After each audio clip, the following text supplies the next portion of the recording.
favor? Aye. Aye. Opposed? Thank you. Second item on the agenda is the policy calendar. I'm just going to turn this over to Iris. Okay, Okay, so that you can run us through our items for this evening. thank you, Madam Chair. We're going to start first, this being November. We always present the capital budget, which will go to the full board at the end of the month. And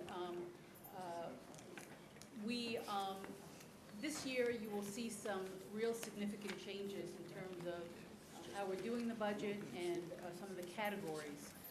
So I hope that the committee will indulge me, because it's going to take a little bit to go through the capital budget. Could The other we thing get I'd some like- copies? Because it looks like we don't have a full set of copies here. They were circulated before, I know, but they didn't make it. Is this the only thing we're looking at, or because there's a more detail? Okay, great.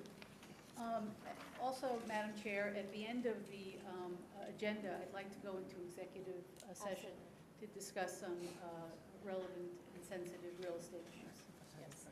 Okay, terrific. So, as I said, there are some significant changes from last year, and there are many changes going on with respect to the capital budget in Albany.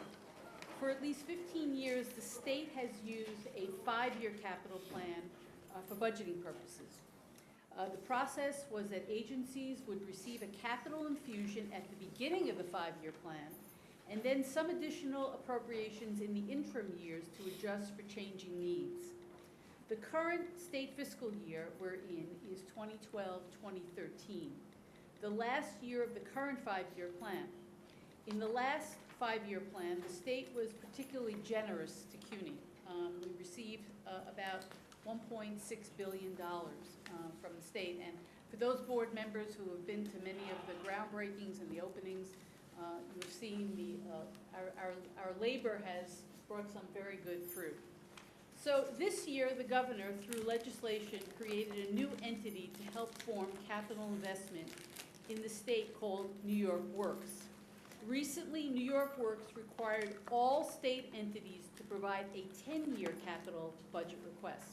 So whereas before we did a 5-year capital request, now we're required to put in a 10-year capital request, which I might add is similar to the city budgeting process, where we're required to put in a 10-year as well as a 5-year plan.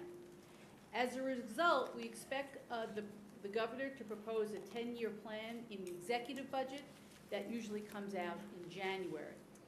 According to New York Works, they plan to take the information provided by state agencies and analyze it together with DOB. The goal is to propose a uniform investment plan aligned with strategic plans identified by regional economic development councils. And I think everyone on the committee is aware of the fact that our chancellor heads up the regional council here in the city of New York. New York Works has developed a template format for us to use in submitting our 10-year capital budget request. We have a draft, which I will share with you shortly. The format New York Works developed asks that we represent our request for appropriations in categories that they have set out.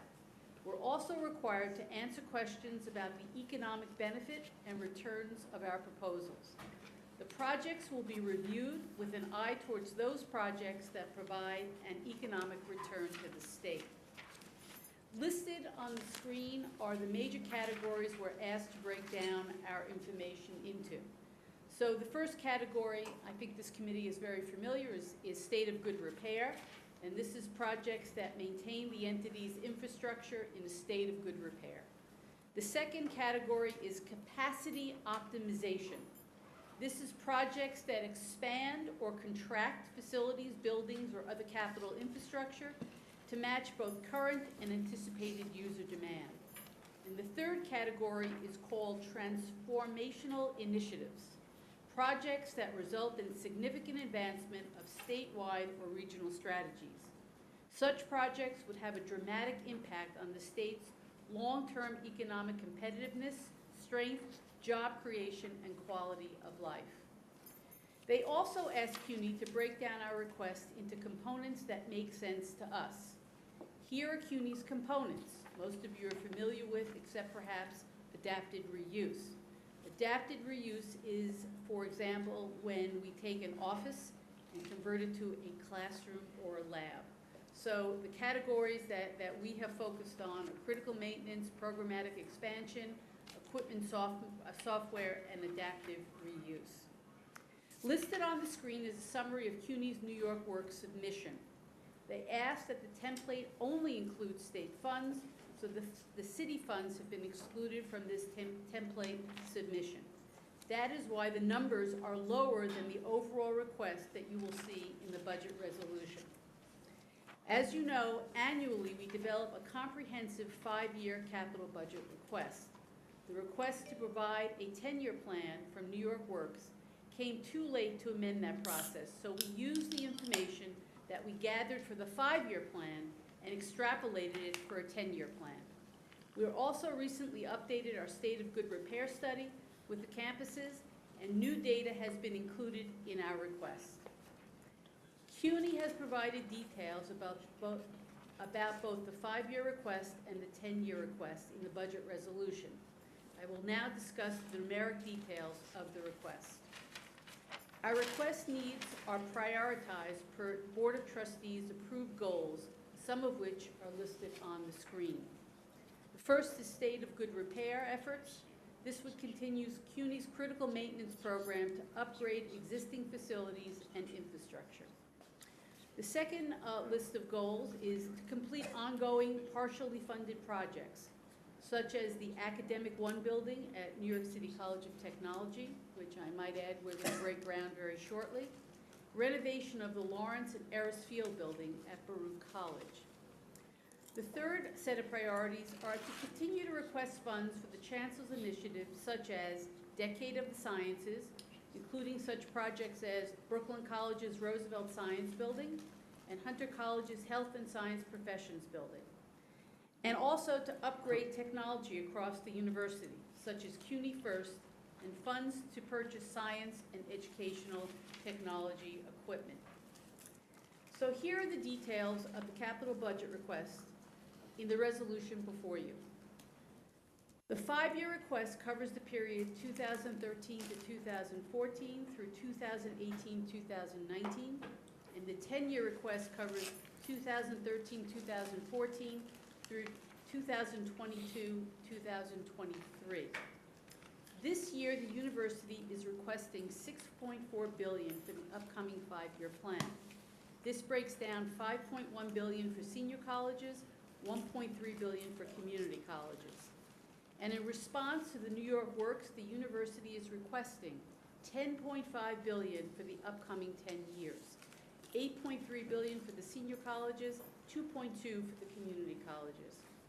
We're also requesting approximately $87 million in Reso-A funding from the borough presidents and the city council. These funds are only allocated on an annual basis. I'd now like to talk about some major new initiatives in the budget request that you'll see as you go through the numbers. First is York College's new academic village and conference center. And I might add that DOB in all these projects that you're going to see has given us approval to start the design of these projects. So typically if they give us the approval to start the design, we pretty much hope that the money to start building will follow soon afterwards. York's new academic village and conference center, the architects is Enniad Associates. This project will create an academic village conference center on the site of the classroom building at York College. The 165,000 square foot facility will be the new home of the School of Business and the state-of-the-art classrooms, computer labs, and conference rooms that will be available for use by the community as well as to the students. The new building will transform the west side of the campus. The next new project I'd like to discuss is Hunter College. It's a School of Health Professions building. Again, the architects are Enniad and Perkins Eastman. This project will bring Hunter College's science programs, which are partially located at Brookdale campus on 25th Street, uptown within walking distance to the main campus on East 68th Street. In a public-private partnership with Memorial Sloan Kettering, CUNY and MSK propose to develop over a 1 million square foot facility on East 73rd Street. Hunter College's share will be about 360,000 square feet, and it will support its health professions programs, including nursing, physical therapy. There will be research labs in the building for chemistry, biology, psychology, physics, and astronomy, as well as a 300-person lecture hall. The next project is Brooklyn College's new Roosevelt Hall Science Building. The architects are Mitchell Jergala. This project will demolish the existing Roosevelt Hall building and construct a 180,000 square foot science facility with high-tech instructional laboratories, general purpose classrooms, and support spaces. The new facility will support the college's academic goal of transforming to an interdisciplinary teaching model. The next project is the College of Staten Island's new building, officially known as the Interdisciplinary High Performance Computational Center. The architects are HDR. This project will construct a 175,000 square foot facility to house a high performance computer that will serve as a university resource for computer-based modeling and simulation. The center will contain spaces dedicated to state-of-the-art scientific computing hardware, labs for visualization, instructional and research labs, classrooms, and dedicated student work areas. The last project that I want to discuss is at Hostos Community College. As this committee remembers, a few months ago, we presented Hostos's new master plan, which calls for a new 170,000 square foot Allied Health and Science Building, which you're seeing in the rendering here. There is no architect yet selected, so we took it upon ourselves to envision what we thought. Yeah, to be, right. We were the architects for this building. That's right. The new building will address space deficits on campus and replace outdated facilities with state-of-the-art ones. This will include classrooms and science labs to support the college's allied health program, as well as their growing engineering and natural science programs. Dental and wellness clinics where students will gain practical experience in delivering health and dental hygiene services, and where the public will receive dental hygiene and wellness education, and care will be housed in these buildings. So, Madam Chair, this is the presentation on the capital budget, and I'm happy to answer any committee questions. Thank you. Are there any questions? Yes, I'm sorry. Would you very quickly, you mentioned the total budget request 2013 to 2023, and I think the total request was 6.3 billion. Is that it, or 6.2 billion? Well, no, the 10-year request is 10.5 billion in So total. what is the 8.3 billion for senior colleges 8.3. and 2.2 for community colleges. Okay, And then the 5-year plan is Was the 6.4 billion. right. And that's the breakout. Yes. Now, do either of those numbers include the city funds? You had originally said the budget was to exclude city funds, but now Yes. they're in. Yes, this does. So This total- does, This does include city funds? yes, but right? in the submission that we made to New York Works, Right. we had to back end the city portion of the request. Who has New York City Works? Margaret, I believe her name is Margaret Tobin. Tobin. She's the, I guess, executive director of New York Margaret Works. Tobin? Yes. Yeah. You have another question, Trustee Shorter? Sorry? Is that? Oh, yes, thank you so much. Yeah. Yeah, Jay Weiser, just, what's our process for determining what goes into the, into the capital budget? And obviously, I can understand the huge complexity of putting this together, but what's the forum for discussing this ahead of time? We work with the individual campuses to set out their priorities in terms of what projects that they need to get done. As I said, we use the template, the priorities set down by the Chancellor and by the Board of Trustees, Decade of the Sciences, ongoing projects, state of good repair. And we meet with each of the campuses in the summer. We go over the priorities. They're discussed with the college presidents. And in addition, we work off the master plans that we have done for many of the campuses over the last 5 or 6 years. There, we set out the priorities that the university would like to ask the state for. As an example, at Hostos, as a result of that master plan, it was determined that a new health sciences building was needed. And that's how we basically come up with a priority list of what goes in. So is there a process for sort of integrating all that and reviewing the whole thing and how it fits together at this level, at the trustee level? Well- Or at the central level? Obviously, on the administration side, certainly there is. The trustees are, all the master plans are presented to the trustees. They vote on those master plans. And in the committee meeting, often we bring projects that we're thinking of doing or we're anticipating doing, and they're voted on both by this committee and the full board. So it sounds like then what we're doing is we're looking at this committee and the board's looking at it on a campus-by-campus, project-by-project basis, but at this level, there's not really that much review of how it all fits together. It's all derived from the individual master plans of the campuses, which have very, very deep involvement of administrators, Right. faculty, students. The same exact process that we use when we develop the master plan that drives the operating budget. So everything that is derived comes from those basic building blocks.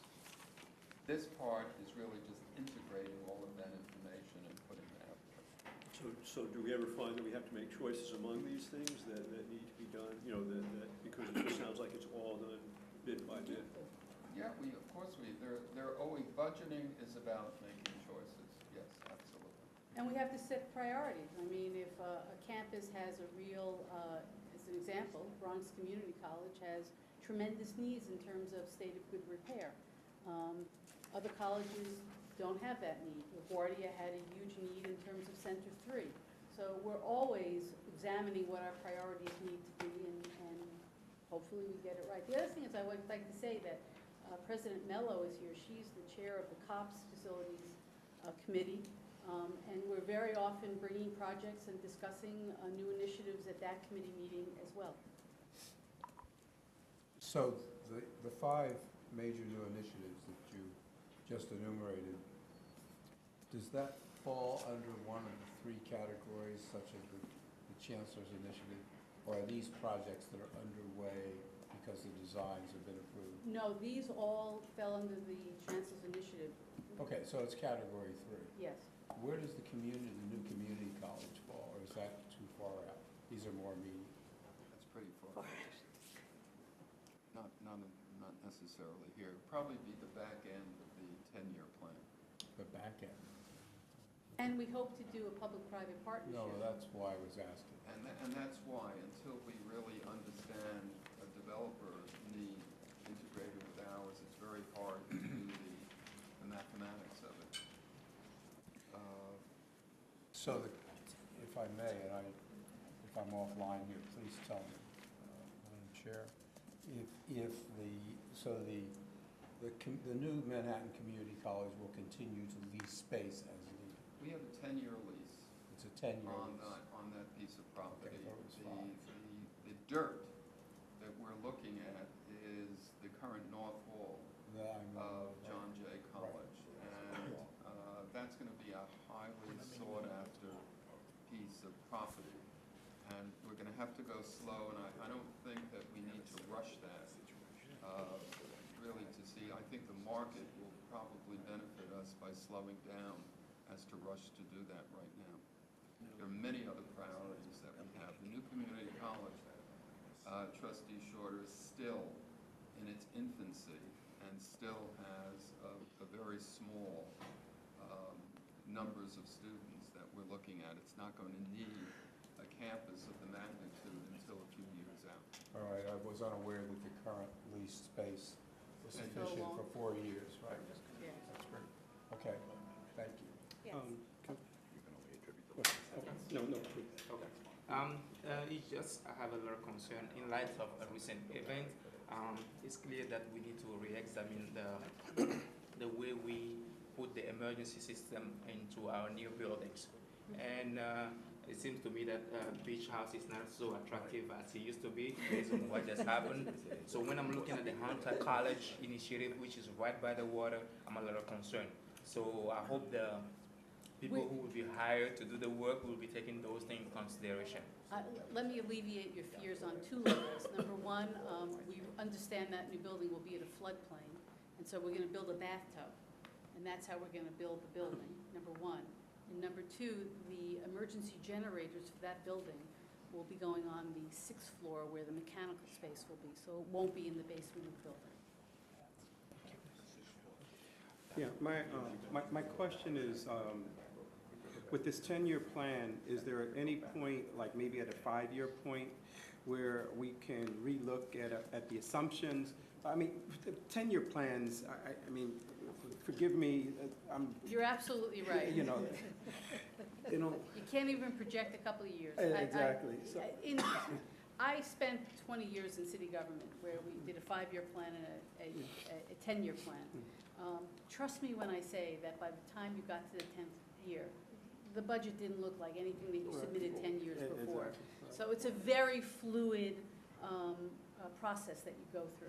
We're not driving the 10-year plan, it's being driven by state government. Yes, So, and so I'm just wondering, is there a point, given that that's the case, you know, what point do we have to make a mid-course correction to input based on new needs, student needs, building needs?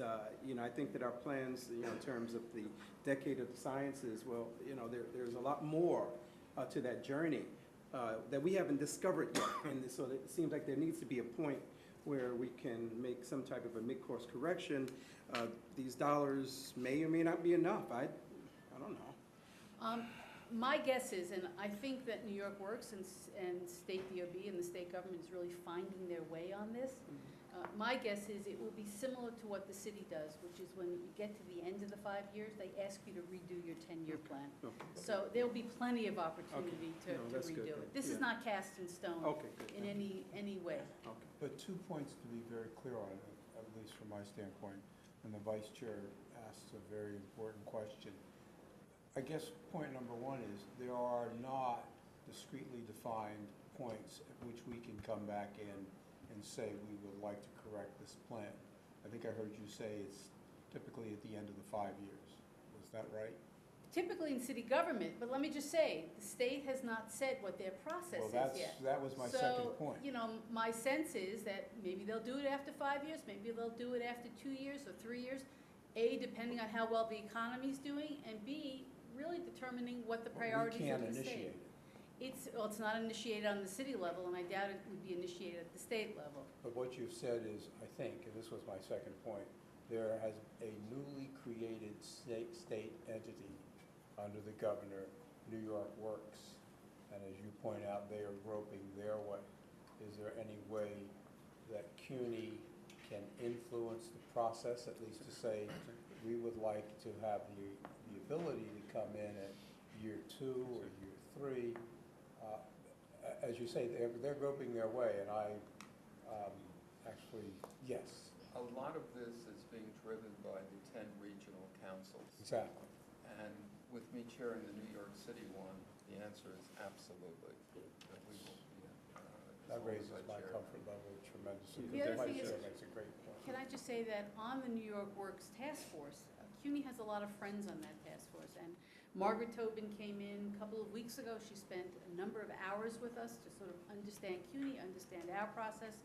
So I believe that there's going to be an opportunity to sort of make our voices be heard in terms of how the process should work. You know Margaret very well, So do so I. that's good.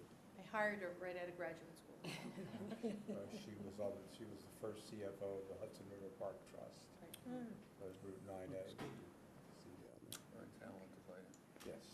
Well, it sounds like we have a friend in Margaret Tobin. So, are there any other questions Well- on the presentation? Was that the beginning of another? I think I just want to, you know, I mean, you know, Iris is, and her team, you know, as usual, have developed, you know, a very good plan in light of all of the strategic goals that we have. I mean, it's great to see the alignment you know, with our operational goals and the goals that we have for the students, and also the City of New York and our role, City University within that. So I just want to commend the team for that work. Thank you. I just want to thank Gwen Crowley and her staff who are here. Gwen has had walking pneumonia for the last month, and she hasn't listened to me. She's been in every day working on this budget, so I just want to thank. You're better, okay. Just stop walking. Yeah, but she's not better. Oh, God, well, thank you, yes. I am better. She's got her color Don't back. sound like it. Yes. That's dedication. Okay, well, then I guess we can move on to the next agenda item, which is Mega Rivers. Yes. Yes.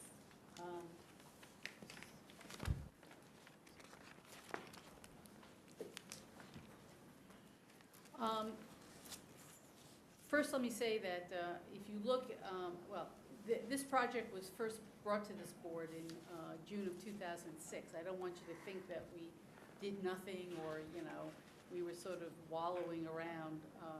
This is a project that I really need to commend President Pollard, who really worked with us to better define what this project needed to be for Medgar Evers.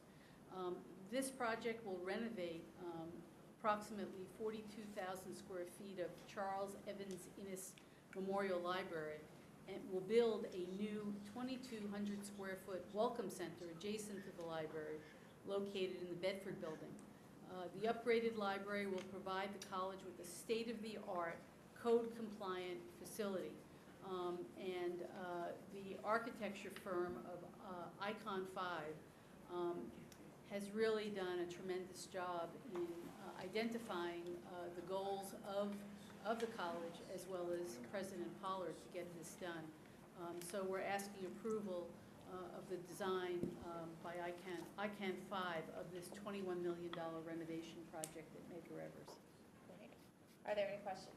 Yes. Yes, I just wanted to know, obviously, from the time you started in '06 to today, uses of libraries are changing very fast, certainly at the root, which is where I am. We're seeing much more root use of workstations for conference facilities rather than stacks, and I just wanted to get an idea of how that's been considered and integrated into this plan. Well, that's exactly why we paused the project, because we are rethinking now how libraries are used on college campuses. This will be more in line with the library at Bronx Community College than it will at the existing library now at Medgar Evers. So it's just what you said, fewer stacks, more workstations, more places for students to work in groups, and more ability for students to have the technology that they need now at libraries. Vice Chair? My question is along the same lines. A library is not the library that my mother used, or not even the library I used years ago. And so I'm just wondering if, as we look at continuous improvement with everything that we're doing, are we looking at what the next stage might be, in terms of state-of-the-art type of quote-unquote library facilities, and are we using this as an opportunity to look at it within that light? I think Bronx does move it some. My question is that the quote-unquote best practice out there from that standpoint? Are we utilizing our monies, in the right way in terms, especially given that we only get a few shots at this? Right now, we think that we have achieved at the university in terms of a new template for what we want to do with libraries. The best example, I think, in the system is not only Bronx Community College, but what City College did with their library, using their own funds, getting rid of many of the stacks that aren't used anymore, creating numerous workstations and very innovative and creative work-study areas for groups of students to work together. In every project that we do that entails a library or has a library attached to it, we are very clear to bring in those consultants who we believe can really think out the next 10 years for us in terms of how we achieve just what you're talking about. The next question I have, and maybe it's not appropriate for this committee, but I'm wondering about, I did some consulting work with Google, and I'm amazed at the type of partnership that a number of the high-tech companies have with different entities, and I'm just wondering, is there a plan on that college campus to get maybe a high-tech firm involved, I don't know if it's Microsoft, Apple, whoever, involved in looking at how we can really advance the technological capability and deal with the digital divide, which is the real issue there, especially in that community. I mean, who's dealing with that? My guess is the head librarian here at CUNY. I'm drawing a blank on it. Curtis. I know that he's beginning to think about various issues about libraries of the future, and my guess is probably Curtis is thinking along those lines, as well as some of the campuses where they are, doing pretty innovative stuff, like City College. And libraries in the future are going to be, librarians are going to be more important than ever. Because so much of the research students do now is on the internet. And so it's not refereed in any way. And, they have to be able to guide students towards, information that has a higher chance of actually being. As a matter of fact, Alan and I went this summer with Curtis. We went down to Princeton University, where now Princeton, Columbia, and the New York Public Library don't have stacks anymore in their individual libraries. They put them in this collective, I guess, a warehouse. And what a student basically does, or a faculty member, they put in a ticket, they request the book, and within 24 hours, the book appears on the campus. And Curtis took us there because it's the way Real estate is too expensive here in New York to. That's really what's driving Yeah, us, yeah. just too expensive. Now, wouldn't a partnership like with Apple or whatever, wouldn't that be something that would be generated from a president? Would it mostly? Wouldn't that be the kind of? We have a very well-trained and highly innovative and forward-thinking IT group here at the university that Brian Cohen is very much driving. And with Curtis and Brian, they are constantly, consulting, to your point, Philip, constantly consulting with some of the futurists connected with these big technology companies and bringing that information back and embedding it into planning. So the answer is absolutely, and it will continue to be that way. No, that's good, because there's a naming opportunity here for this building. I'm sort of looking for that, and in a partnership of private involvement that would help to facilitate the goal of dealing with the digital divide issue that community faces. So. Okay, great. Any other questions on the Medgar Evers Library expansion? All right. So the last agenda item is to authorize a lease amendment for additional space at 230 West 41st Street. The university currently leases about 172,000 square feet in this space. It's a building which is owned by the Research Foundation of the City University of New York, and the university's Office of Budget and Finance is currently located in this facility, but they need additional office space. So the university is seeking to add approximately 4,600 square feet to the space on the 11th floor, and it's at a base rent of $43 a square foot, and the amended lease will bring the current lease to a termination date of 2017. So moved. Second. All right. Any questions or comments? Hearing none. Do we take a vote on that? Yeah, we have to vote on it, so Okay. might as well start here, Yeah. since we have the motion on the table. So all those in favor of authorizing the general counsel to execute a lease agreement for the property of 230 West 41st Street? All right. All those opposed? Abstentions? Motion carries. And going backwards, I will take a motion for the library expansion of Medgar Evers to approve. Second. And are all those in favor? Aye. Opposed? Abstentions? The motion carries as well. And the first item on the calendar, those to approve the 10-year capital budget request for a major bonded projects authorized by CUNY Construction Fund. All those, I have a motion, need a motion, sorry. Moved. Second.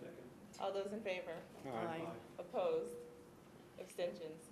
That motion carries.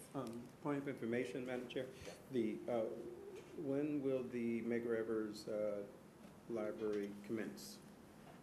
Well, we have to finish the design, and my sense is that probably construction will commence in about 4 months. And there'll be the process to notify the school, and the school will notify others about this library? Yes, and as a matter of Yeah. fact, part of what we've been doing over the last few months is we have to move a temporary library to the Carroll Street building because a good portion of the library will be out of commission. And we've been working very closely with President Pollard on this, and he's aware of the progress, and he's been the college community has been involved in terms of the design. Okay, As soon as the board acts at Yeah. the end of this month. then we'll announce We'll it get to it the out. college, because this is a, This There's a is question sort of about as an this. advisory to Yes. the board. good. And the chancellor just asked me, do we have the money in place? The answer is yes. And again, I want to thank Gwen and her staff. It's been it's both state money and city money that's making this project happen. And Gwen and her staff were very creative in terms of putting together the financing for this. Thank you, Gwen. Again. Okay, we are going to move into executive session at this time. I request that the cameras are turned off. Yes. Before we go into executive session, Madam Chair, I want to, I think, publicly express a major point of concern. And that is that I believe this committee really has to recognize the fact that our senior vice chancellor was recognized by the entire industry in front of 1,500 people at the AIA Heritage Ball, and that's quite an honor to her and to CUNY, and we should